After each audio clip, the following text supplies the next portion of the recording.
Mesdames, Messieurs, bonsoir, bienvenue sur Africap Télévision. Merci pour votre fidélité. Ce soir, dans votre émission politique, le débat, le Mali, aujourd'hui et demain, pour parler de 4 grands axes.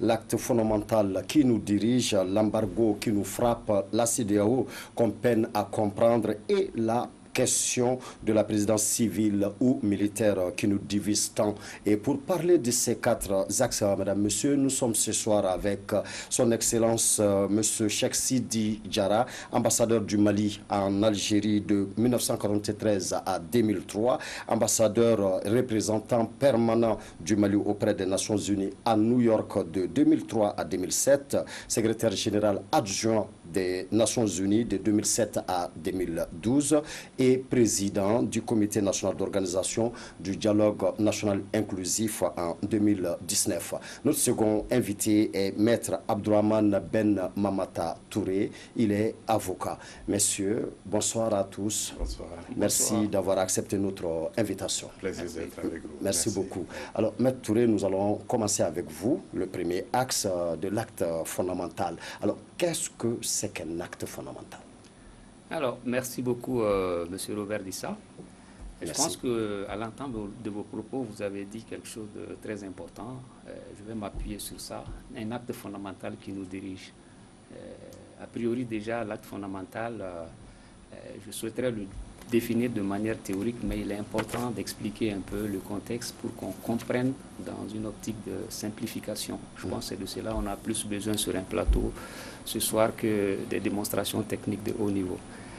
Le 18 août, les militaires ont pris le pouvoir à la suite de la démission du président de la République, la dissolution de l'Assemblée nationale et la présentation de la démission du gouvernement par le Premier ministre. Donc vous êtes d'accord avec moi que dans les cas de figure de ce genre, l'article 36 de la Constitution de 1992 prévoit ce qu'on appelle l'intérim au niveau de l'assurance de la présidence de la République. Mais cet intérim a été malheureusement neutralisé par le fait des actes préalables à la démission du président de la République. Je parle plus précisément de la dissolution de l'Assemblée nationale, la présentation de la démission, en tout cas du gouvernement par le Premier ministre. Donc le mécanisme d'intérim politique prévu par l'article 36 se trouve neutralisé. Parce que pour qu'un président de l'Assemblée nationale assure l'intérim, il faudrait qu'il y ait une assemblée. Puisqu'il n'y a pas d'assemblée, il n'y a pas de député, donc il n'y a pas de président d'Assemblée nationale. Le Premier ministre, lui, c'est dans le cadre d'un exercice temporaire, il est parti également avec son gouvernement. Les militaires sont là avec le pouvoir, dans un contexte où la Constitution n'a plus de réponse. Les réponses constitutionnelles deviennent donc inexistantes.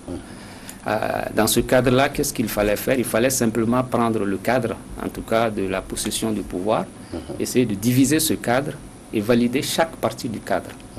Donc dans la division de ce cadre, il y avait pratiquement 3 parties. La phase initiale qu'on peut appeler la phase pré-transitoire, de la prise du pouvoir jusqu'à la mise en place des organes de la transition, qui marque le début de la transition, et la fin de la transition qui est la 3e partie. Donc dans le cadre de la première partie de ce cadre-là, la phase pré-transitoire, il n'y a pas de réponse constitutionnelle. Les militaires ont commencé automatiquement par mettre en place ce qu'on appelle un couvre-feu. Et le couvre-feu, vous savez que c'est une mesure restrictive de liberté. Elle touche aux libertés d'aller et venir, elle touche même à la liberté de travail et d'exercice. Donc c'est une mesure, en tout cas, restrictive de liberté de très haut niveau. Il y a également les rencontres qui se faisaient avec des chefs d'État d'autres pays étrangers, des diplomates. Il y a également la chaîne de commandement qui avait été par endroits décoiffée. Donc des intérimaires étaient là, sans pour autant être en capacité de prendre toutes les mesures nécessaires pour amorcer des opérations dans le cadre du commandement militaire. Donc face à toute cette situation, il faudrait trouver un fondement légal et une assise pour qu'ils puissent exercer le pouvoir, bien sûr dans cette phase qu'on appelle la phase pré-transitoire. Donc la Constitution, comme elle le dit très bien, l'origine de tout pouvoir se trouve dans la Constitution.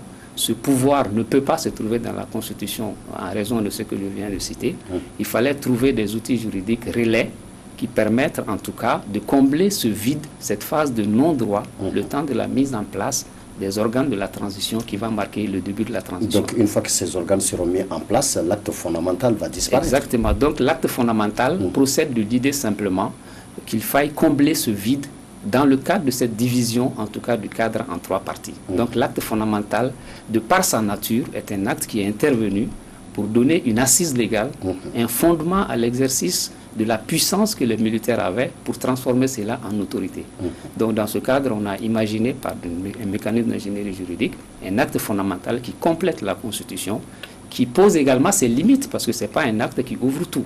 Il n'est pas que de l'introduction du CNSP qui gère les affaires le temps de la mise en place des organes de la transition. Vous savez, c'est d'autant plus important que lorsqu'on a une puissance qu'on exerce dans un cadre étatique, dans un État en crise, il faut donner une base, en tout cas légale, pour d'abord se protéger. D'abord, le CNSP se protège, montre également ses limites en termes d'action, mais sans pour autant donner l'impression qu'elle va gérer toute la transition. Et vous allez remarquer que dans l'acte fondamental, elle a commencé par procéder à ce qu'on appelle une incorporation. Le titre 1 de la Constitution, qui traite des droits et des libertés fondamentales.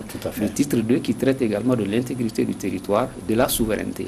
Donc l'acte fondamental est venu dans l'optique simplement de donner un fondement à l'exercice du pouvoir par le CNSP, depuis le 18 jusqu'à la mise en place des organes de la transition.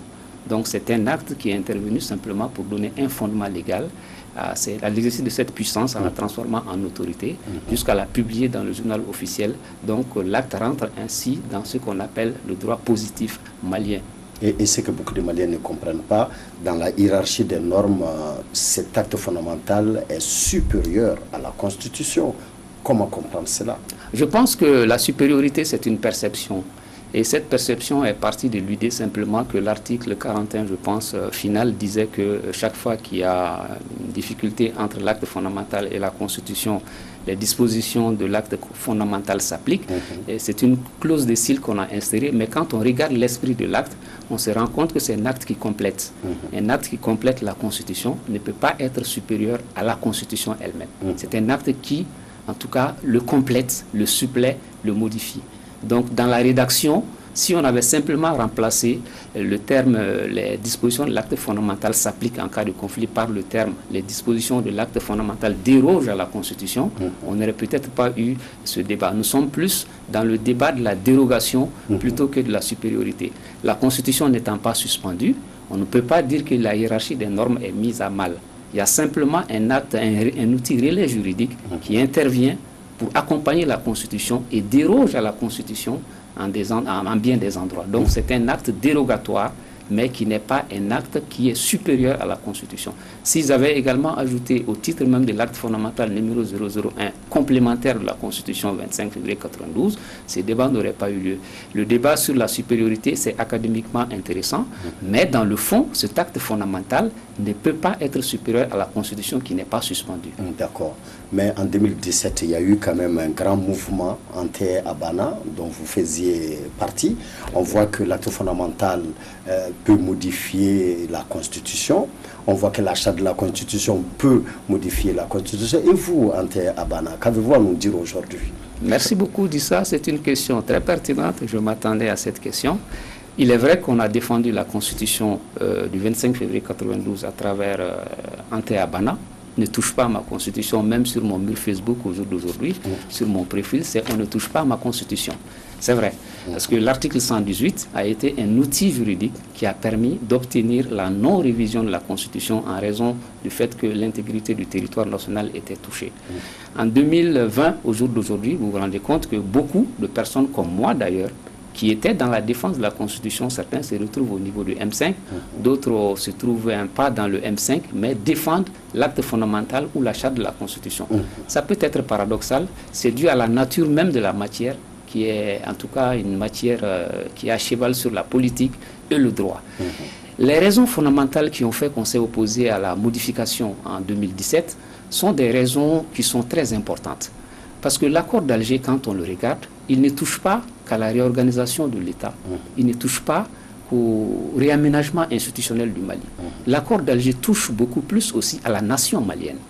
Parce que les groupes, en tout cas, sécessionnistes qui ont en tout cas provoqué la rébellion, sont dans une logique de nationalisme touareg. Je le dis tout le temps sur tous les plateaux et je l'assume, mais ils ne l'assument pas. Et le nationalisme en tant que tel n'est pas du patriotisme. Ce n'est pas l'amour du pays. Le nationalisme, c'est de l'exclusion. Donc, il fragilise plus la nation. Donc, un accord de ce genre qui fragilise non pas l'État, mais la nation, on ne peut pas se permettre de le laisser passer dans ces conditions-là. Donc, l'article 118 a été un outil juridique sur lequel on s'est appuyé. Au sein de la plateforme anti-Abana même, il y avait deux tendances pratiquement, ce qui était beaucoup plus porté sur le refus de la révision pour la mise en œuvre de l'accord d'Alger, et ce qui était également pour le refus de la révision en raison des pouvoirs exorbitants qu'on voulait donner au président de la République et qui à terme allait amener à d'autres problèmes tels que la pérennisation au pouvoir, la modification de la Constitution. Donc la différence fondamentale entre ces deux, c'est non pas au niveau de la modification, mais des raisons de la modification. Donc la raison également de la modification cette fois-ci, c'est que tout le monde est sorti de la Constitution. Sur votre plateau, j'ai toujours défendu ici, depuis le début de cette crise, le fait qu'on doit rester dans le cadre de la Constitution. Maintenant, puisque nous sommes sortis de la Constitution, il faut trouver des outils juridiques relais pour que chaque cadre, en tout cas, de cette crise-là puisse être géré et validé. Et aussi dans le cadre de la gestion et de la validation des différentes étapes, vous vous rendez compte, par exemple, qu'au Burkina, en 2014, lorsque la crise a eu lieu, et après la suspension de la Constitution le 31 octobre 2014, le 16 novembre 2014, les forces vives ont mis la pression sur les militaires pour qu'ils rétablissent la Constitution. C'est les forces vives qui ont mis la pression pour que la Constitution soit rétablie. Et au Mali, j'entends beaucoup de personnes dire pourquoi on ne suspend pas la Constitution. La suspension de la Constitution, il ne faut pas avoir simplement un simple acte. Quand on suspend la Constitution, on suspend les droits et libertés fondamentales. La liberté d'aller et venir, la présomption d'innocence, la liberté d'avoir un avocat. On suspend tous les droits. Donc que l'on dise que pourquoi on ne suspend pas tous les droits, moi je pense que c'est peut-être un point de vue que moi je ne partage pas. Donc au Burkina, on s'est battu pour que la gente ramène la Constitution. Nous ici, les militaires n'ont pas suspendu la Constitution. Ils ont pris des actes, en tout cas dans le cadre d'un réaménagement, dans une phase pour qu'on puisse aller et en maintenant les, comment on appelle ça là, les droits et les libertés fondamentales que garantissent la Constitution. D'accord. Merci Maître Touré. Monsieur Diarra. Alors vous venez d'écouter Maître Touré sur l'acte fondamental. Réaction? Oui, non, j'ai compris sa démarche. Personnellement, ce qui a rendu la situation un peu plus compliquée cette fois-ci, c'est que deux actes précédents avaient été pris, deux actes fondamentaux précédents avaient été pris en 91 et en 2012. Et dans tous ces deux cas-là, la loi fondamentale qu'est la Constitution avait été suspendue. Donc le problème de la supériorité des normes ne se posait plus. Vu que c'était suspendu. C'était suspendu. Donc cela a compliqué notre situation actuelle, parce que nous prétendons avoir gardé la Constitution, et en même temps on a un acte fondamental qui est venu le modifier. Je me réjouis qu'ils disent que c'est une clause style et qu'il n'y a pas de supériorité entre la charte fondamentale et la Constitution.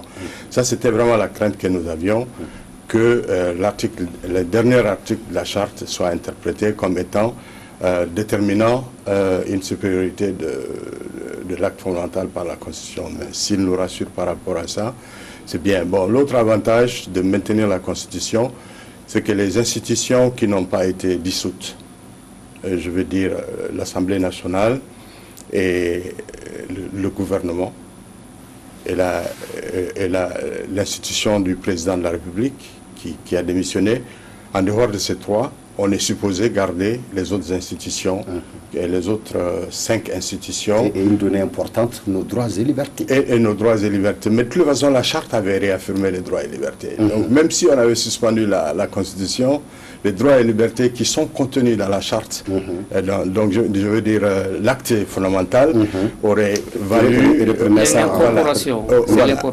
aurait servi à protéger nos droits et libertés individuelles et collectives. Donc, de ce point de vue-là, je n'avais pas de grandes difficultés. Mais le maintien des 5 autres institutions, à savoir le Conseil économique et social, la Haute Cour de justice, la Cour constitutionnelle, la Cour suprême et le Haut Conseil des collectivités, ça c'est déjà une bonne chose. C'est des institutions, pour certaines, le délai est déjà passé, elles doivent être renouvelées, mais elles peuvent continuer à fonctionner de manière à ce que, une fois que nous aurons fini avec la période de transition, elles pourront nous aider à, par exemple, pour la Cour constitutionnelle, pour la Cour suprême, assurer la prestation de serment du nouveau président qui va être élu, et pour la Cour constitutionnelle, confirmer les résultats des élections locales, législatives et présidentielles. Les locales relèvent d'une autre Cour. Donc le maintien de ces 5 autres institutions présente cet avantage-là, que l'État est fonctionnel, et donc avec le Comité national pour le salut du peuple, qui assure l'intérim en attendant la mise en place des organes de la transition, et l'adoption de la charte qui, en principe, doit rendre caduc l'acte fondamental adopté. J'ai un tout petit problème aussi avec l'acte fondamental en termes de nature d'acte. Parce que dans la nomenclature des actes juridiques que je connais, il y a la loi fondamentale qui est la Constitution, il y a les lois organiques et lois ordinaires, il y a les ordonnances que le gouvernement prend en cas de vacances de l'Assemblée ou en l'absence de l'Assemblée. Il y a les actes qui relèvent du domaine de l'exécutif, donc les décrets, les arrêtés, les décisions. Mais un acte fondamental, c'est un terme générique qui, dans la nomenclature juridique, normalement, ne correspond pas à ce qui est établi. Mais bon, on est libre de créer le droit. On est libre de créer le droit. Voilà. Comme les juristes même ont l'habitude de dire sur ce plateau que le droit n'est toujours du non-droit. C'est fondamental. Donc, vous êtes ambassadeur toute votre vie, je dirais, M. Diarra. Donc, il y a un embargo qui nous frappe aujourd'hui. Et on entend beaucoup de choses, mais nous aimerions même d'abord comprendre ce que c'est un embargo. Un embargo, c'est une mesure prise au niveau des structures internationales pour empêcher un pays de pouvoir entretenir des relations que sa souveraineté lui permet d'exercer normalement. Et un embargo fait toujours suite à une situation de crise. À ma connaissance, il y a 2 types d'embargo. Il y a un embargo sur les armes qui est souvent fondé. C'est pour éviter que le pays où une situation de conflit se passe importe ou exporte des armes. Ensuite, il y a un embargo général, comme cela s'applique à nous maintenant, et qui est plus spécifique dans ce terme, qui dit les frontières du Mali sont fermées dans leurs relations avec les autres pays de la CEDEAO. Nous sommes entourés de 7 pays, parmi lesquels 5 sont de la CEDEAO. Donc les frontières avec 5 pays de la CEDEAO sont fermées. Les transactions commerciales sont suspendues avec ces pays. Le transit à travers ces pays est suspendu. Les opérations financières et monétaires sont suspendues. Quelque part, c'est un embargo qui est très lourd pour un pays. Et ça n'arrive pas souvent que ça se passe comme ça. Parce que autant l'embargo sur les armes affecte les forces armées, la paix et la sécurité dans un pays, ou peut-être la protection des frontières et de l'intégrité du territoire, autant l'embargo général afflige les populations vulnérables. Dans notre cas, le fait que les opérations financières et monétaires ne puissent pas se passer avec l'extérieur est une pénalisation grave. Le fait que les transits de marchandises du Mali vers l'extérieur ne puissent pas se faire, là aussi c'est une grave pénalité. Il y a 2 pays avec lesquels on peut faire ces opérations, l'Algérie et la Mauritanie, qui ne sont pas de la CEDEAO. Mais au vu de la situation sécuritaire qui prévaut dans le nord du pays et donc vers la frontière mauritanienne, dans la pratique, c'est comme s'il y a un autre embargo là-bas. Voilà, on ne peut pas l'exercer. Donc, ça nous étouffe. Et pour l'instant, on dit qu'on dispose de stocks suffisants pour faire face à la situation. Mais si vous allez sur le marché, les choses se font de plus en plus rares. Et ça affecte le Malien moyen. Ça n'affecte pas la haute hiérarchie. Et si nous prenons l'embargo actuel qui est en cours, c'est ça. Finalement, cet embargo punit qui? Le CNSP ou le peuple malien, à vrai dire? Non, l'embargo ne punit pas les CNSP. Il punit les CNSP en cela seulement qu'il les empêche de voyager. Mais le peuple malien ressent l'embargo. Bon, les empêcher de voyager seulement dans les pays de la Dans les CEDEAO. pays de la CEDEAO. Sinon, ils peuvent même les survoler pour aller en Europe ou aller ailleurs. Mais c'est le peuple qui subit la... Et moi, si vous prenez la source juridique de cet embargo-là, vous allez vous rendre compte qu'il y a, il y a une extension de l'embargo qui n'a pas de base juridique. Laquelle extension?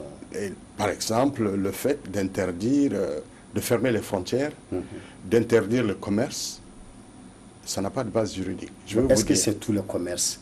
Parce que c'est un embargo quand même un peu flexible aussi. Oui, bon, ils ont assoupli, parce voilà. qu'ils ont parlé de l'humanitaire, ils ont assoupli pour que les céréales, les médicaments et les carburants puissent rentrer.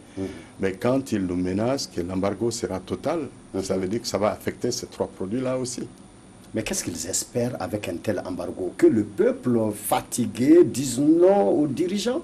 Parce que seulement dans le cas du census, est-ce que c'est ça la philosophie? C'est un des aboutissements possibles.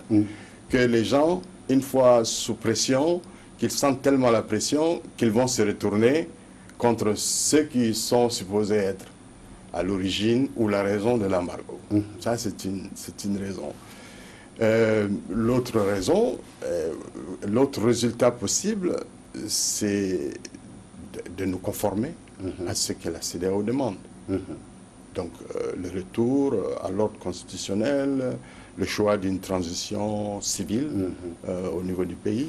Mais les raisons pour lesquelles je vous disais que l'embargo excède de loin ce que les accords prévoient, c'est que si vous prenez le protocole sur la gouvernance et la démocratie de la CEDEAO, qui date de 2000 à Dakar, la plus grave sanction prévue, c'est la suspension de l'État.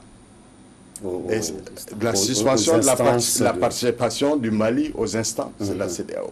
Nulle part dans le protocole, il n'est prévu de sanctions visant à fermer les frontières ou à empêcher le commerce ou à empêcher les transactions financières. Et ce qu'il y a de pire, c'est que les transactions financières et monétaires relèvent d'une autre organisation qui est l'UEMOA.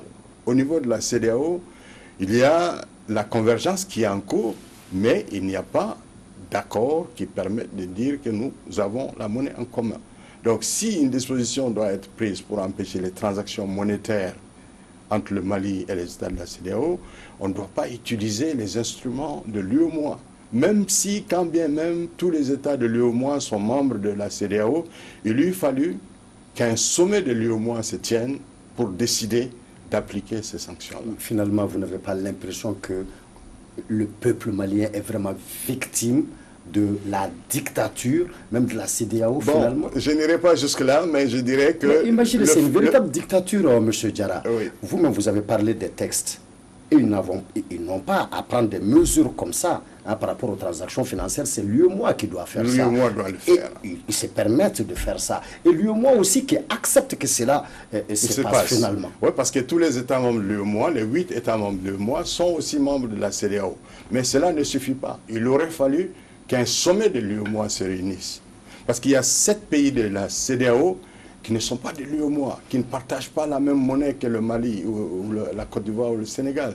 Il y a le Nigeria, il y a le Cap-Vert, il y a la Guinée, il y a le Libéria, il y a la Sierra Leone, il y a le Ghana. Et ils n'ont pas la monnaie commune avec la Gambie. Ils n'ont pas la monnaie commune avec les pays de l'UEMOA. Donc ils ne peuvent pas appliquer des sanctions monétaires au nom de l'UEMOA. Il ne peut pas utiliser les instruments de l'UEMOA pour appliquer des sanctions au Mali. Mais comme la situation est là, il faut savoir la gérer maintenant. Il faut savoir la gérer. En se pliant aux volontés de la CEDEAO? Non, moi je pense qu'il faut montrer notre bonne foi, travailler dans le sens de ce que la CEDEAO demande, et quitte à ce que si nous avons des difficultés, que des adaptations puissent être faites. Par exemple, pour la transition, la durée de la transition, initialement, il était prévu 12 mois. Mais avec l'adoption de la charte, il a été proposé à la CEDEAO 18 mois. Elle n'y a pas vu d'inconvénient. Pour les organes de la transition, il a été proposé la création d'un poste de vice-président. Là aussi, ils ne l'ont pas interdit, ils ont simplement mis les conditions à la création de ça. Donc, il y a des aménagements qu'on pourrait faire si on leur montre qu'on est de bonne foi et qu'on veut appliquer les recommandations qu'ils nous disent. D'accord, merci. Merci. Je voulais juste ajouter, il a précisé à la fin que les sanctions financières sont aussi importantes que les sanctions économiques concernant le flux économique. Il y a les transactions financières au niveau des banques secondaires avec d'autres établissements qui leur donnent de l'argent pour financer leurs activités. Ça, c'est une partie moins visible, mais qui est très, très importante. Et les spécialistes des différents domaines le savent. Mais au-delà de ça, je voulais ajouter aussi que face à cette situation d'embargo qui est qualifiée d'injuste, d'être non dictatorial, non conforme au texte, je voulais simplement dire qu'il y a quand même des avocats au Mali qui ont intenté une action auprès des juridictions sous-régionales au nom de l'ASCOMA, voilà, pour pouvoir attaquer non seulement la commission de la CEDEAO dans ses décisions, mais aussi l'État de Côte d'Ivoire. Donc la requête a été introduite par Maître Alifa Koné. Je pense qu'il serait intéressant de l'appeler pour les prochaines émissions, parce qu'ils ne sont pas restés quand même les bras croisés. Ils ont utilisé les outils et les outils juridiques disponibles pour attaquer les décisions de la commission et surtout l'État de la Côte d'Ivoire qui a été un peu plus loin que les autres dans cette mesure restrictive des flux commerciaux. Donc, je voulais juste ajouter ça. D'accord, Maître, je reste avec vous, Maître. Alors, vu qu'on parle de la CEDEAO déjà, c'est notre troisième axe. Maître, de sa création à nos jours, que retenez-vous de la CEDEAO en termes de force ou de faiblesse? Bon, moi, je n'ai pas beaucoup d'anecdotes, sauf que ce que je retiens de la CEDEAO, je pense que l'ambassadeur aura l'occasion de nous en donner, c'est que je retiens simplement de la CEDEAO l'avant-dernière crise et la dernière crise avant celle du Mali, c'est-à-dire celle de la Guinée 2007 jusqu'au vers 2009, c'est qu'il y avait eu un problème dans le cadre de la médiation burkinabé qui avait été initiée par la CEDEAO à travers le président Blaise Compaoré, qui avait pris contact avec le CNDD de Dadis Camara à l'époque. Et ce qu'on reproche au chef d'État actuel, ça avait été reproché également à Blaise Compaoré. Parce que les populations guinéennes, à un moment donné, se sont dit que Blaise Compaoré, de par son parcours et de par son affinité, en tout cas en termes d'appartenance de corps avec les gens du CNDD, s'est montré un peu plus tendre avec les militaires qui étaient arrivés au pouvoir parce qu'il est venu au pouvoir par le même processus. Donc ça a donné lieu à une contestation de l'intervention de la CEDEAO en raison simplement de la position et du parcours de Blaise Compaoré.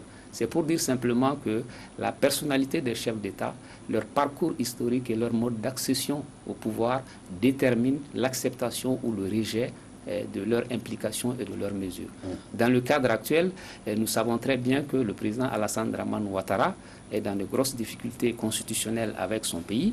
Et le président, Alpha Condé de la Guinée est dans la même posture. Le président du Niger a eu un parcours en tout cas sensiblement différent.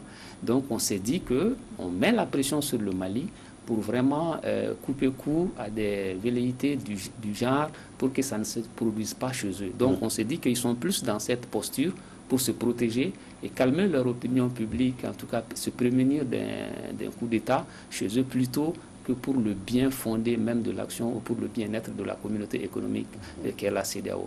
Donc la personnalité des chefs d'État est une donnée importante dans les décisions, comme dans tout ce qu'on fait d'ailleurs, parce que même au Mali aujourd'hui, le problème principal, l'un des problèmes principaux qu'on a, c'est vraiment la personnalité des personnes qu'on veut mettre au devant des actions. Cela également nous amène à nous dire que peut-être même qu'au-delà du Mali, c'est la CEDEAO elle-même qui se trouve en transition, parce que les différentes populations, les peuples de la CEDEAO ne sont pas totalement en phase avec les responsables de la CEDEAO. Je pense que dans les jours et dans les années à venir, avant la fin de la transition malienne, la CEDEAO elle-même va faire sa transition. D'accord, merci M. Touré, monsieur. Je suis absolument de son avis. Je pense que la CEDEAO va entrer dans une phase de transition. Si vous prenez le protocole sur la bonne gouvernance et la démocratie, il y a deux pieds dans ce protocole. Le premier pied qui consiste à engager les États à faire face à leurs responsabilités vis-à-vis de leurs citoyens, leur assurer la sécurité physique et morale, assurer la protection de leurs biens, assurer les services publics de base, l'eau, l'électricité, la santé, l'école, et assurer un minimum à leur peuple. Et l'autre pied, c'est celui de sanctionner des cas de changement anticonstitutionnel. Mais ce dont on se rend compte et ce qu'on a constaté, c'est que le premier pied est complètement ignoré. Au niveau de la CEDEAO, il n'existe aucun mécanisme de sanction d'État failli ou d'État défaillant ou d'État voyou. Les États voyous, ce sont ceux qui délibérément décident de porter atteinte aux droits les plus élémentaires de leur peuple en refusant de leur assurer le minimum de services publics. Ça peut ne pas être la contrainte physique, mais ça peut être des atteintes à la dignité. Donc, un État failli, normalement, doit être sanctionné. Mais il n'y a aucun mécanisme dans le protocole de la CEDEAO, qui date de 2000, qui sanctionne l'État. Donc, les peuples sont laissés à la merci des États. Justement, pendant que vous parlez de peuples et de CEDEAO, oui. Et on voit que la CEDEAO aussi a besoin d'être réformée. Oui, mais je parle de ça. Justement, mais est-ce que les peuples, oui. il y a un mécanisme permettant au peuple de proposer des réformes? Je vais vous dire, il existe au niveau de l'Union africaine, du protocole sur la gouvernance et la démocratie de l'Union africaine, qui est beaucoup plus récent, qui date de 2007, il existe un mécanisme qu'ils appellent le MAEP, un mécanisme d'évaluation par les pairs, qui oblige l'État à produire des rapports tous les 3 ans. Rapports qui vont être examinés par les pairs pour leur dire les insuffisances et les défaillances, et pour leur faire des recommandations pour améliorer leur gestion et leur gouvernance. Ça n'existe pas au niveau de la CEDEAO. Au niveau de la francophonie, vous avez un système d'alerte précoce qui fait que quand on sent la crise arriver et qu'on essaie de toucher du doigt les causes de la crise, le Conseil permanent de la francophonie se mêle pour faire des propositions d'amélioration. Je pense que les États doivent être consultés sur les politiques publiques de temps à autre. Et si les gouvernements sont faillis ou défaillants ou voyous, d'autres organisations doivent aider les peuples à revendiquer ce qui est leur droit. Mais c'est ça qui n'arrive pas maintenant. On s'en prend au deuxième pied du protocole, qui est celui de s'attaquer au changement anticonstitutionnel. Alors que ce n'est pas la cause, le lien de causalité existe assez souvent. Et c'est le cas du Mali. Le lien de causalité, c'est un État failli qui ne répondait pas aux attentes de son peuple et qui a provoqué une situation de révolte sociale. En tout cas, jamais la CEDEAO ne fut aussi impopulaire au Mali que cette fois-ci. C'est justement la raison. Justement, au point que des Maliens pensent même à une rupture avec la CEDEAO. Et j'aimerais qu'on aborde cette problématique et j'aurais besoin de l'avis de vous deux. C'est ça. Je commence par vous. D'accord. Rupture ou continuité avec la CEDEAO, quelle que soit l'option, quels sont les avantages et les inconvénients? Bon, la continuité avec la CEDEAO présente l'avantage que nous sommes dans un marché commun au jour d'aujourd'hui. Nous sommes dans un espace où il y a la libre circulation entre les 15 pays. On n'a pas besoin de visa. On n'a même pas besoin de passeport. On a juste besoin d'avoir une pièce d'identité nationale en règle. Et on peut voyager entre les pays. L'autre avantage, c'est le droit d'établissement. Vous pouvez vous établir dans n'importe lequel des pays de la CEDEAO. Si vous excédez les 3 mois, vous faites les formalités, vous vous établissez, vous faites vos activités. L'autre avantage que nous avons, c'est que le commerce, les investissements, on peut aller les faire dans les pays de la CEDEAO sans payer les droits de porte, les droits de douane. Si c'est produit au Mali, on peut l'amener dans n'importe quel des pays de la CEDEAO sans payer les droits de douane. Bon, donc, si vous ajoutez à ça plus d'autres éléments d'intégration et de coopération, il y a des avantages à rester avec la CEDEAO. Parce que c'est les seuls pays avec 1 ou 2 pays du Maghreb, c'est-à-dire l'Algérie, la Tunisie et le Maroc, 3 pays du Maghreb, qui nous autorisent à rentrer sans visa. En dehors de ça, partout où nous allons, peut-être la Mauritanie, en dehors de ça, partout où nous allons, on est obligé de chercher le visa. Au Cameroun, on n'avait pas le visa. Mais ça, c'était lié aux deux chefs d'État qui ont fondé ces républiques-là. Mais maintenant, le visa a été établi. Donc, l'avantage que nous avons, et comme les Maliens voyagent beaucoup, on a une forte communauté de Maliens en Côte d'Ivoire. Ce n'est pas automatique.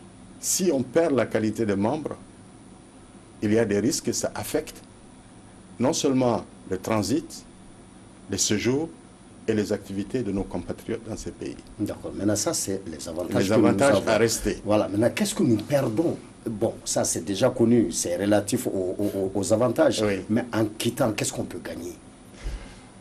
En quittant, on gagne son indépendance, mais il faut avoir les moyens de son indépendance aussi. Parce qu'une indépendance, par exemple, une indépendance monétaire avec le mois, il faut avoir les moyens de son indépendance. On a déjà tenté une expérience monétaire. Mais maintenant, pour parler de la CEDEAO spécifiquement, moi je suggère que on fasse l'option de rester. Parce que les Maliens disent même que la Mauritanie a quitté la CEDEAO et la Mauritanie n'est pas morte. Pourquoi pas nous? La Mauritanie, avec sa monnaie, la Mauritanie n'en est pas morte. La Mauritanie a beaucoup d'indépendance par rapport à l'extérieur. D'accord, merci. Elle a les moyens de sa politique. D'accord, merci, M. Diarra. Et M. Touré, pour vous. Bon, les avantages, je pense que, qu'est-ce que je peux dire après ce que Excellence vient de dire en termes d'avantages. Les inconvénients surtout, moi je pense que quand on sort de la CEDEAO, parce que la CEDEAO, il y a des mécanismes, comme il le dit. Nous, particulièrement, ce qui nous intéresse, c'est beaucoup plus la liberté d'établissement, qu'on puisse aller exercer dans d'autres pays beaucoup plus facilement, qu'on puisse aller plaider sans grande difficulté et inversement. Donc, vous voyez que c'est quelque chose qui n'est pas à négliger. Ça, c'est sur le plan de ma profession en tant qu'avocat. Mais quitter la CEDEAO, qu'est-ce qu'on peut gagner? On peut peut-être se dire qu'on est satisfait à l'idée qu'on a claqué la porte. Le Mali est un pays souverain, c'est un pays indépendant. Je ne vois pas ce que ça peut nous amener. La rébellion monétaire qu'on avait eu à faire aux premières heures de l'indépendance, nous avons mis près de 23 ans pour pouvoir revenir dans le système monétaire avec également beaucoup de difficultés parce qu'il y a eu une dévaluation avant même de rentrer dans le CFA qui a été également successivement dévalué. Donc je pense qu'au-delà de ce que ça peut nous amener comme frustration, il faudrait prendre du recul sur ces mécanismes parce que la CEDEAO n'est pas en terre étrangère. Le Mali fait partie de la CEDEAO. Vous voyez, depuis les premières heures de l'indépendance, le Mali est l'un des rares pays dont la Constitution dit plutôt qu'on peut céder une partie du territoire national pour l'unité africaine. Donc nous sommes quand même des dévanciers dans ce domaine et les gens de la CEMAC, c'est-à-dire au niveau de l'Afrique centrale, nous envient en termes d'avancement et en termes d'outils au niveau de la CEDEAO. Donc au moment où on veut s'inspirer de nous, on essaie d'en sortir, je ne pense pas que ce soit une bonne idée. Maintenant, les mécanismes de prévention, de gestion des conflits et le protocole additionnel sur la bonne gouvernance, les limites, il en a parlé un tout petit peu, mais je veux simplement dire que la crise qui est arrivée au Mali est une crise qui évoque ce qu'on peut appeler le premier inachèvement de notre système démocratique. Et je pense que c'est propre à tous les pays de la CEDEAO. Le protocole additionnel traite beaucoup des conflits post-électoraux et met beaucoup de dispositions par rapport à la prévention, à la gestion des conflits après les élections. Maintenant, l'autre aspect sur lequel le protocole ne va pas et qu'il va falloir développer non seulement dans nos différents pays, mais également au niveau sous-régional, c'est les questions également de légitimité d'exercice en termes d'utilité de l'État. Parce que si vous voyez que nous sommes dans ces schémas-là, c'est parce que nos États ne se sont pas montrés capables, en tout cas, de répondre aux besoins sociaux de base des populations, d'où les soulèvements populaires qui se font, parce que aussi les mécanismes constitutionnels internes ne prévoient pas de situations dans lesquelles les soulèvements populaires peuvent être amenés à stopper un mandat qui n'est pas du tout productif. Dans certains pays, bon, je pense qu'on aura l'occasion de revenir là-dessus, mais je pense que le prochain chantier à défricher tant à l'interne qu'au niveau de la CEDEAO, c'est vraiment l'achèvement de notre démocratie par la légitimité d'exercice. Comment rendre l'État et les États utiles pour que la CEDEAO également soit forte. D'accord. Monsieur Diarra, alors vous avez été président du comité national d'organisation du dialogue national inclusif. Alors, dans le premier discours du CNSP, alors, on reconnaissait les résolutions du dialogue. Maintenant, quand on voit la suite, quand on regarde la charte, on n'a pas tellement l'impression qu'on a eu un grand égard vis-à-vis des résolutions phares du DENI. Qu'est-ce que vous en pensez? Non, absolument. C'est-à-dire que l'élaboration de la charte a impliqué des protagonistes dont certains n'étaient pas nécessairement favorables au dialogue national inclusif, ni aux conclusions auxquelles ce dialogue a abouti. Donc ça explique en partie que l'on n'ait pas fait référence aux conclusions, aux recommandations, aux résolutions et recommandations du dialogue national inclusif. Mais ça transparaît dans le texte. Si vous prenez par exemple les 5 missions que la transition se donne, parmi les 5 missions, il y en a qui sont clairement indiquées, notamment les réformes institutionnelles et politiques, le retour, le redéploiement des forces de défense à travers les territoires, et la bonne gouvernance et la négociation d'impact d'apaisement social. Tout ça, c'est des questions qui ont été abordées à l'occasion du dialogue et par rapport auxquelles où il existe une résolution ou des résolutions, où il existe des recommandations. Mais ils n'ont pas voulu nommément désigner le dialogue national inclusif. Et je comprends ça parce que dans la mouture initiale du texte, il était prévu de tenir de nouvelles concertations nationales qui mobiliseraient depuis la base pour venir jusqu'au niveau national. Moi, je trouvais que c'était une perte de temps. Parce que de temps et de ressources. Parce que je dis, et je mets au défi quiconque, de me dire qu'on peut organiser quelque chose d'aussi profond, d'aussi sociologiquement vaste et d'aussi thématiquement large que le dialogue national inclusif. D'accord.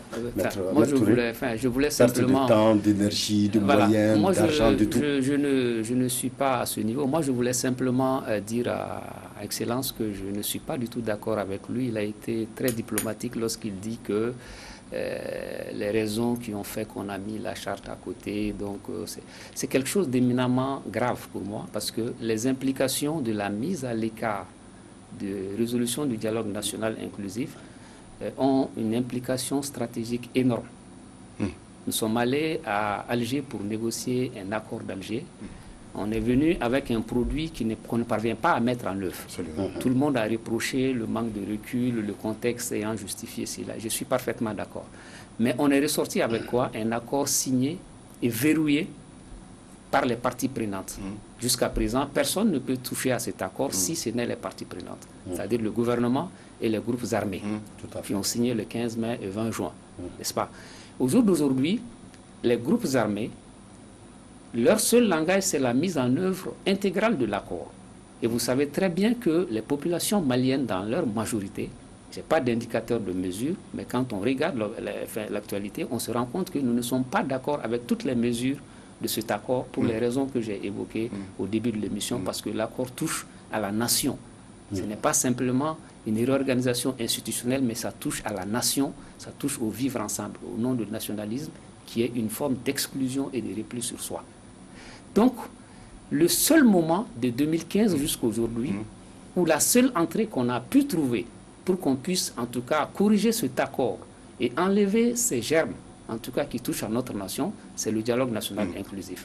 Donc quand on met la mise en œuvre de l'accord, sans pour autant ajouter le dialogue national inclusif, auquel a participé les groupes armés, n'est-ce pas? Donc les résolutions les engagent, ça veut dire que nous avons la possibilité, nous avons un instrument et un outil sur lequel on peut se baser pour pouvoir au moins se rentrer et en tout cas faire bouger les lignes en ce qui concerne l'article 65 qui verrouille cet accord.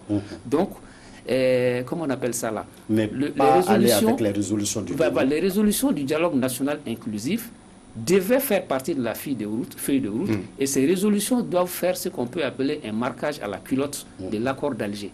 Parce que sans les résolutions du DNI, il n'y a pas moyen que les voix des populations et des parties non prenantes de l'accord puissent donner leurs mots et faire leurs observations afin qu'on puisse retoucher à cet accord.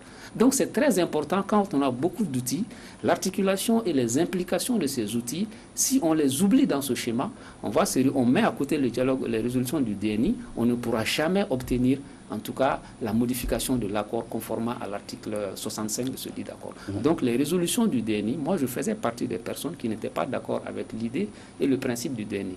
Mais les résultats produits, moi, me satisfassent en tout cas sur ce point. Et je pense que nous devons profiter de cela pour que le marquage à la culotte de l'accord par le DENI puisse être une réalité afin qu'on sauve la nation malienne.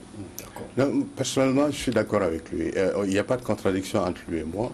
Je répondais simplement à votre question. Pour moi, nous avons fait une déclaration publique, écrite, dans laquelle nous avons identifié un certain nombre de priorités pour la transition. Si vous me demandez à moi,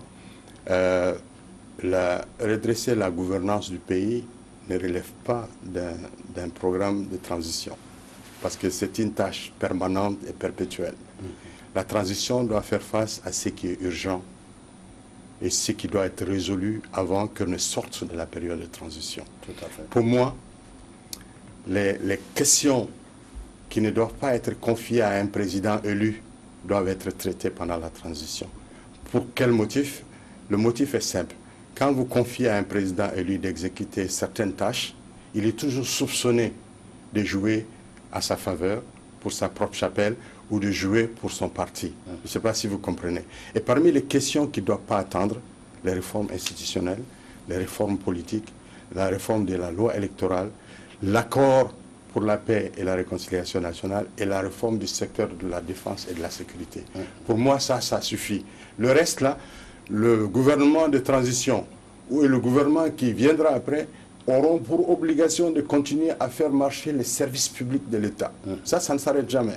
Et tout ce qui est fonction permanente doit continuer. Je ne sais pas si vous comprenez ce que je veux dire. Voilà. Donc même la résolution, la recherche d'impact social, normalement, ce n'est pas une fonction obligatoirement de la transition. En tout cas, il y a un autre grand problème, en tout cas à ce niveau-là. Oui. Et il s'agit de la présidence de cette transition, qu'elle soit civile ou militaire. La question divise les Maliens. Et nous sommes sous embargo, justement parce que la question n'est pas encore clarifiée. Oui.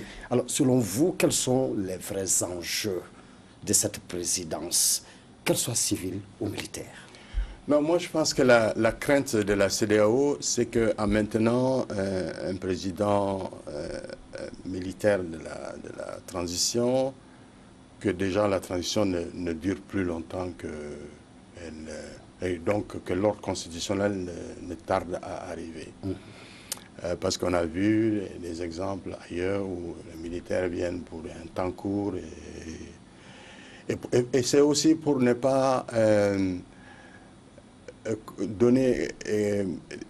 émuler leur exemple, pour ne pas encourager les militaires à faire ce qu'ils ont fait. Donc il faut couper court à ça, revenir à ce qui est normal, et c'est tout. Il y a des avantages à avoir un civil comme président, surtout si c'est un civil qui a de l'expérience, un civil qui peut se mettre au milieu sans faire des choix politiques. Il y a des avantages, c'est la technicité, c'est peut-être l'expérience, c'est la connaissance de l'administration du pays et tout ça. Les avantages qu'il y a à avoir un militaire, c'est qu'il ne fait pas de choix non plus. Et il va tout droit au but, il exécute comme ça a été convenu, et sans chercher à accorder ni de faveur à gauche ni de faveur à droite. Donc, quels que soient les choix que les Maliens feront, il faut seulement que ce soit une personne intègre, une personne qui a le sens élevé de l'État, une personne qui aura en tête que le Mali a suffisamment souffert et que c'est notre chance de pouvoir transformer cette difficulté en une opportunité de sortie de crise définitive. Et puis, une personne qui est à cœur d'impliquer le maximum de gens dans la gestion de la transition. Intégrité, sens élevé de l'État. Vous ne trouvez pas que ça risque d'être un peu difficile pour les Maliens d'en trouver et que vraiment ce soit une personnalité acceptée par une grande partie de la population malienne? Non, parce que j'ai l'impression qu'on se connaît tellement bien dans ces pays. Oui. Parce que déjà, quand la question a éclaté sur les réseaux sociaux, des propositions sont faites. Il suffit seulement de dire le nom de quelqu'un. Allez, on vient avec le dossier de la personne tout de suite. Hein. Oui. Non, il y a encore des personnes intègres. Okay. Il y a encore des personnes intègres, des gens qui n'ont pas été impliqués du tout dans les affaires. Ça se trouve dans les professions libérales, ça se trouve dans la fonction publique, ça se trouve dans le secteur privé, ça se trouve dans le monde associatif, ça se trouve partout. D'accord. Mais c'est des gens qui n'ont pas voix au chapitre souvent. D'accord, maître. Ouais, moi, je pense que Excellence l'a dit tout à l'heure, les réformes, les priorités de la transition, il a évoqué cela. Moi, je pense qu'il y a une priorité également, en tout cas, il y a une attente des populations du Mali. Et cette attente s'exprime à travers le terme refondation de l'État et aller à la 4e République. Donc voyez-vous, c'est un vœu, en tout cas c'est une volonté manifeste, c'est une volonté attendue de tout le peuple malien. Est-ce que la transition a vocation à poser les jalons de la 4e République? Qu'est-ce que la 4e République déjà? Quel contenu on donne à la 4e République? Des objectifs. Est-ce que le fait simplement de retoucher le mode de désignation des membres de la Cour constitutionnelle, de partager le pouvoir entre le président de la République, le Premier ministre, l'Assemblée un peu moins faible, le Premier ministre un peu plus faible, est-ce que c'est ça la 4e République? Moi, je pense que la 4e République doit être théorisée et aller au-delà. Mais votre avis je viens et aller au-delà du partage simple des pouvoirs entre les institutions déjà qui ont le pouvoir. Donc, la 4e République est à dessiner et il y a un contenu à trouver à la 4e République. Moi, de mon point de vue, si on procède à ces réformes institutionnelles, nomination des membres de la Cour, extraction du président de la République, du Haut Conseil de la magistrature, du Conseil supérieur de la magistrature, etc., pour moi, ça n'a pas forcément un impact sur la vie des populations. Le déficit de gouvernance qu'on appelle mauvaise gouvernance est vraiment structurel. Et si on veut corriger un déficit de gouvernance structurelle, je pense qu'il faudrait retoucher le cadre, parce que le cadre dans lequel la gouvernance s'exerce détermine les limites et les bornes. Et au jour d'aujourd'hui, le problème fondamental que nous avons et qui a amené le M5 et d'autres peuples, en tout cas de pays de la sous-région, à s'ériger contre notre démocratie purement électorale, c'est que les réponses ne sont pas là. Moi, de mon point de vue, si on doit aller vers une 4e République, ça va être une 4e République qui va être axée sur la mise en place d'un État utile. Et le premier levier sur lequel on peut agir, pour moi, c'est le gouvernement. Le gouvernement, l'administration de l'État. Parce qu'un État n'existe que s'il y a une administration. Une gouvernance ne peut se faire que s'il y a des administrateurs et des fonctionnaires qui travaillent pour l'intérêt général. Et nous avons, en tout cas dans notre histoire démocratique, on a remarqué, en tout cas de mon point de vue, moi j'ai remarqué simplement qu'il faudrait peut-être aller loin et interroger même le processus qui conduit les personnes au pouvoir, à commencer par la première institution qui est le président de la République. On a un suffrage universel à 2 tours, je vais aller très rapidement. Le second tour, moi je me pose la question de son utilité, sauf à créer les conditions simplement des alliances qu'on peut qualifier de contre-nature, etc., des partis qui se regroupent pour conquérir le pouvoir. Après, on aboutit au partage. Je crois qu'on aura l'occasion de faire tout un débat. Voilà, donc je veux simplement dire... Comme il ne nous reste plus que 5 minutes je veux dire simplement que la 4e République, nous devons y trouver un contenu. Et le contenu qu'on doit trouver à la 4e République est un contenu qui permette à l'État d'être utile et de remplir ses fonctions régaliennes. Je pense que si on parvient à faire ça, on va oublier toutes les questions de force ou faiblesse du président de la République, nomination des membres de la Cour et tout le reste. Donc, le point d'orgue sur la 4e République, ça va être beaucoup plus des réformes au niveau de l'exécutif, du mode de désignation de ceux qui sont en charge, en tout cas, de la mise en œuvre des politiques publiques et de l'atteinte des objectifs, leur suivi et leur évaluation. Croyez-moi, pour avoir assisté à beaucoup de procès, maître, je crois que vous utilisez une technique des avocats. Moi, je tiens à vous écouter sur les enjeux de la présidence civile ou militaire. Bon, les enjeux de la présidence civile, moi je pense que la présidence civile ou militaire, la question déjà elle est mal posée. Okay. Et si la question elle est mal posée, les réponses vont être biaisées. Comment devrait-on la poser? Exactement, on devait poser la question à savoir présidence civile ou présidence militaire ou présidence d'un civil non apolitique. Ajouter apolitique. Non apolitique, parce que quand on dit non civil, politique. Non politique plutôt. Quand on dit présidence militaire ou civile, instinctivement, on catégorise les personnes, on met tous les civils dans le politique. Parce que c'est cette habitude que nous avons. Nous voyons les choses forcément en civil, c'est politique. Mais si on avait dit présidence militaire ou présidence civile apolitique, je pense que sans indicateur de mesure, je pense que la balance n'allait pas pencher trop du côté des militaires comme c'est le cas aujourd'hui. Parce que les militaires aussi, il faut se le dire, ce n'est pas des saints. On a eu beaucoup de scandales financiers dans le milieu militaire. On voit des militaires qui vendent des armes, des militaires qui font des braquages. À haut niveau, on a également des détournements, plein de choses. Mais compte tenu simplement de la baisse de crédit des hommes politiques, on s'est dit, entre deux mots, on choisit le moindre. Aujourd'hui, on a de jeunes colonels, figures inconnues, qui ont eu l'occasion de s'affirmer, qui ont engagé beaucoup. On s'est dit, pourquoi ne pas leur faire confiance plutôt que de tomber dans le schéma classique où on va procéder à des partages de pouvoir. C'est ça la crainte des Maliens en réalité. D'accord. Monsieur Diarra, dernier mot, un appel à l'endroit des Maliens? Non, moi je suis content qu'on ait eu cette discussion ce soir.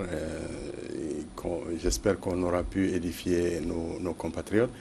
Je pense que le fait déjà qu'on soit allé chercher de l'aide à l'extérieur pour gérer nos problèmes nous met dans une position inconfortable. Moi, je suis convaincu, en tant que Malien, que nous avons toutes les ressources au niveau local, national, pour gérer et prendre en charge nos préoccupations. Ce que je suggère, c'est qu'on fasse le moins recours à l'extérieur et qu'on fasse un peu confiance aux ressources nationales qui font souvent des propositions de sortie de crise qui n'ont pas été prises en compte. Cette crise aurait pu être évitée si les Maliens qui se sont souciés de faire des propositions de sortie de crise, qui étaient souvent neutres, s'ils avaient été écoutés. Ça n'a pas été le cas. Donc, essayons de faire les concessions. Ne soyons pas confrontationnels avec la CEDEAO ni avec la communauté internationale. Nous avons besoin de partenaires à l'international pour financer notre développement, pour financer le renforcement des capacités des ressources humaines. Et la CEDEAO, la crise que nous oppose à la CEDEAO, je l'espère, est momentanée et elle passera vite.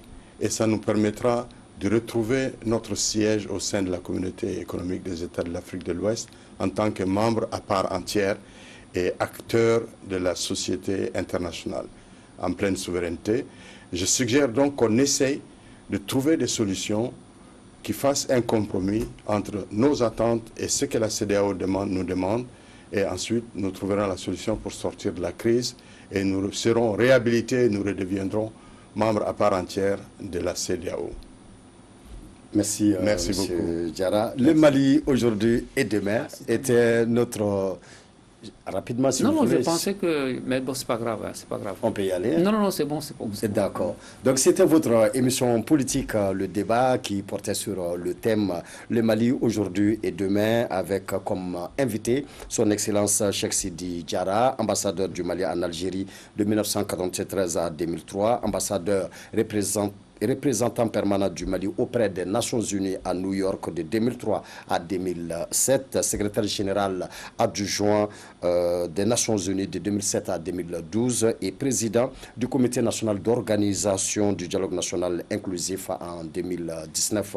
Monsieur Diarra, une fois de plus, merci d'avoir accepté notre invitation. Et notre second invité était Maître Abdourahmane Ben Mamata Touré. Il est avocat. Maître Touré, merci à vous d'avoir accepté notre invitation. Mesdames, Messieurs, merci à vous d'avoir suivi ce numéro de politique, le débat. Nous vous souhaitons de passer d'agréables moments en compagnie des programmes d'Africa Télévision. Passez une excellente semaine de travail et à très bientôt. Merci à toutes et à tous.